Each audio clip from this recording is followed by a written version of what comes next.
ঘটনাটো কওকচোন। যোৱাকালি মোৰ দেউতাই মানে আমাৰ ওচৰৰে মিল এটাত কাম কৰে।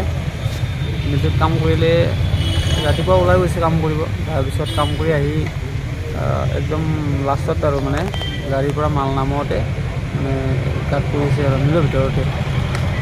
মানে তেওঁৰ শৰীৰত গছ পৰি গৈছিল? হয়, ইয়াতো পৰিছে পৰা বুলি গম পাইছোঁ। তাৰপিছত কি কৰিলে মালিকে? তাৰপিছত মালিকে আপোনাৰ মই নাছিলোঁ ঘৰত, তেতিয়া মালিকে আকৌ বেলেগ গাড়ী এখনত লৈ আহি চচেত সোমাই দিছিলে। আমাৰ ঘৰৰ মানুহ তেতিয়া কোৱা নাছিল।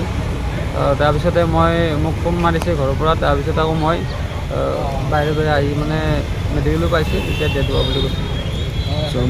মিলটো মালিক কোন আছিলে? মালিক আপোনাৰ জাকিৰ হুছেইন। কিমান দিন ধৰি দেউতা তাত কাম কৰি আছিলে? 2-3 বছৰমান কৰিছে। তেখেতৰ যেতিয়া মানে ঢুকাল, তেওঁ আপোনালোকৰ পৰিয়ালক খবৰ দিয়া নাই যেতিয়া মেডিকেলত আনিছিলে? মানে খবৰ মানে জাষ্ট খবৰ পাইছে, জানো ওচৰতে আমাৰ ঘৰৰ ফন্দে হয় এইটো। আচ্ছা, পিছত তেখেতসকলে মেডিকেলত লৈ আহিছিল? হয়, কাৰণ আমি ঘৰত নাছিলোঁতো, নাথাক সময়ত তাৰমানে ইমান ফটকেও গম পোৱা নাই। মাহঁত আছে, মাকত গৈছে চাগে। তাৰপিছতে যেতিয়া এক্সিডেণ্টটো হৈছে, ইহঁতে লৈ যোৱাৰ পিছত আমাৰ মাহঁতে আহিয়ে গম পাইছোঁ। তেতিয়া আকৌ মোক ফোন মাৰিছে। তাৰপিছত কি হ'ল ঘটনাটো? তাৰপিছত মই এনেকৈ মেডিকেললৈকে আহিলোঁ। মেডিকেলত মানে ডেড হোৱা বুলি কৈছে আৰু।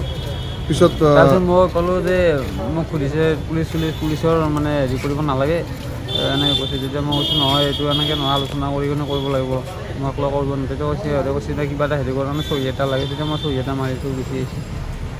সিহঁতে ঘৰত লৈ গৈছে আৰু। এতিয়া আপোনালোকে FIR দিছে? FIR দিছে। এতিয়া পোষ্টমৰ্টম কৰিব?